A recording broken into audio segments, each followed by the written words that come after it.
Dear students, आप सभी का बहुत बहुत स्वागत है हमारे यूट्यूब चैनल स्टडी विद दुलार में। बच्चों, यहाँ पे क्लास 6 का एनसीईआरटी का ये मैथ है, एक्सरसाइज 10.3, और इसका मैं क्वेश्चन आप लोगों को 1-2 कंप्लीट करके दे चुका हूँ। इसके पीछे जितने भी एक्सरसाइज हैं वो सारे कंप्लीट हो चुके हैं। आप अगर देखना चाहते हैं तो प्लेलिस्ट में जाकर एनसीईआरटी मैथ का प्लेलिस्ट क्लास 6 का बना हुआ है, आप उसमें जाकर देख सकते हैं किसी भी वीडियो को, किसी भी क्वेश्चन को। और यहाँ पे हम लोग इस वीडियो में सॉल्व करेंगे क्वेश्चन नंबर 3 और 4, इसके अलावा 5 भी सॉल्व करेंगे। तो यहाँ पे एक्चुअली मैंने पिछले वीडियो में ही 3 और 4 कंप्लीट कर लिया था। मैं आप लोगों को दिखा रहा हूँ, बाय मिस्टेक वो वीडियो डिलीट हो चुका है, लेकिन क्वेश्चन मेरा बना हुआ है, इसीलिए मैं अभी आप लोगों को दिखाकर सिर्फ समझा देता हूँ। यहाँ पे क्वेश्चन नंबर 4 है, क्वेश्चन नंबर 3 यहाँ पे है। तो क्वेश्चन नंबर 3 में यहाँ पे क्वेश्चन क्या कह रहा है, एक बार हम लोग इसको पढ़ लेते हैं, फिर इसको यहाँ पे जो बना हुआ है उसको ज़्यादा अच्छी तरह से समझ में आएगा। The length and breath of 3 rectangles और एज गिवन बिलो, मतलब 3 रेक्टेंगल का यहाँ पे लेंथ और ब्रेथ दिया हुआ है। ए में एक रेक्टेंगल हो गया, दूसरा हो गया, तीसरा हो गया, 3 रेक्टेंगल का लेंथ ब्रेथ दिया हुआ है। और निकालने के लिए क्या कह रहा है, which one has the largest area and which one has the smallest area. तो इन सभी का एरिया निकालना है और उसमें से पता करना है कि किसका एरिया सबसे बड़ा है और किसका एरिया सबसे छोटा है, यही बतलाना है। तो यहाँ पे सबसे पहले हमें तीनों का एरिया निकालना पड़ेगा। तो यहाँ पे ऑलरेडी निकाल दिया गया है, देख सकते हैं। यहाँ पे ए नंबर फर्स्ट में लिया 9 मीटर एंड 6 मीटर। तो एरिया ऑफ द रेक्टेंगल के एरिया का फॉर्मूला जो होता है क्या होता है, एल इंटू बी होता है, सिंपल सा, आप लोग भी जानते होंगे। तो एल इंटू बी, तो एल दिया हुआ है और बी भी दिया हुआ है, तो जो लंबा ज़्यादा रहता है, बड़ा संख्या, वो एल में आता है। तो 9 इंटू 6 हो गया और 9 6 54 स्क्वायर मीटर।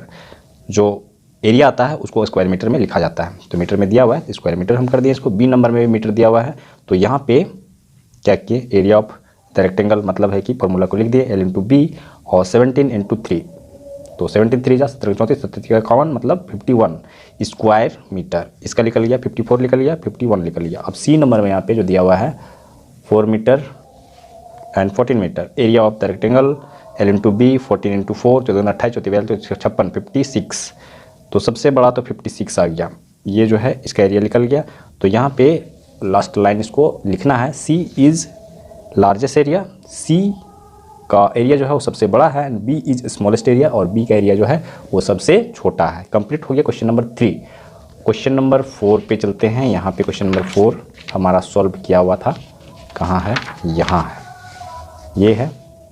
तो यहाँ पे क्वेश्चन नंबर 4 में क्या कह रहा है ये पहले हमें जानना पड़ेगा। तो यहाँ पे कुछ कहने के लिए नहीं है, यहाँ पे निकालने के लिए क्या कह रहा है, तो इसको पढ़ लेते हैं।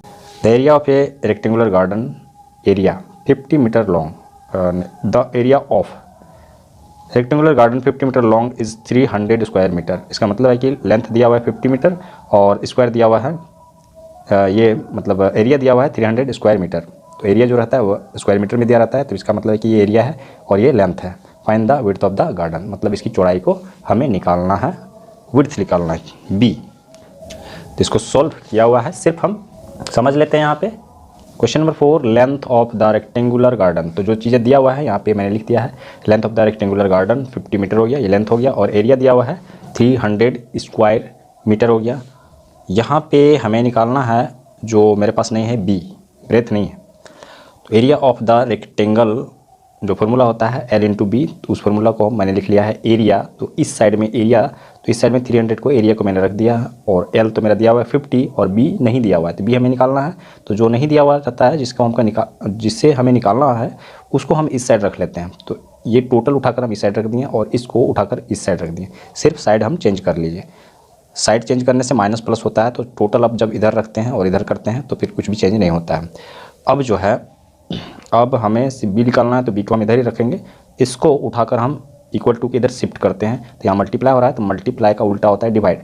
तो 50 जो है 300 ऑलरेडी पहले यहाँ से दिया हुआ है, तो 300 से हम 50 को डिवाइड कर लेते हैं, तो ये 0 0 कट गया, और 5 6 जा 30, 6 बार में कट गया, तो 6 मीटर आ गया, और यही बी है, मतलब ब्रेथ जो है यही है 6, और यही इसका आंसर भी है। कंप्लीट हो गया। क्वेश्चन नंबर 5 को हम लोग सॉल्व करते हैं।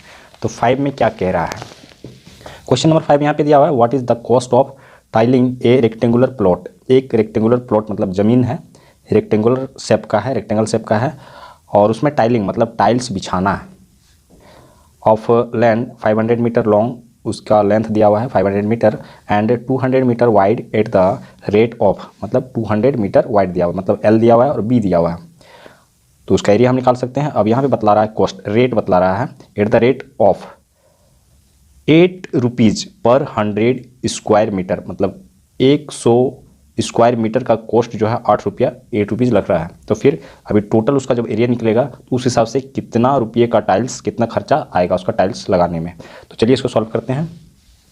अभी मैं यहाँ पे क्वेश्चन नंबर 5 ले लेता हूँ, ये है, और इसको सॉल्व करना शुरू करते हैं। सॉल्यूशन मेरे पास इसका ये हो गया सॉल्यूशन। सबसे पहले हम इसका लेंथ लिख लेते हैं, length of the rectangular plot, rectangular plot length दिया हुआ है 500 मीटर और ब्रेथ जो कि विड्थ लिखा हुआ है, तो ब्रेथ और विड्थ एक ही होता है, ऑफ द रेक्टेंगुलर प्लॉट जो दिया हुआ है उसको लिख लेते हैं 200 मीटर, ये हो गया। तो हमें निकालना है एरिया, एरिया ऑफ रेक्टेंगल लिख सकते हैं या रेक्टेंगुलर प्लॉट लिख सकते हैं, तो एरिया ऑफ रेक्टेंगुलर प्लॉट ही लिख देते हैं, द रेक्टेंगुलर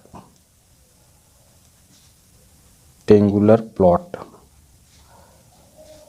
फॉर्मूला तो वही रहेगा L इंटू बी।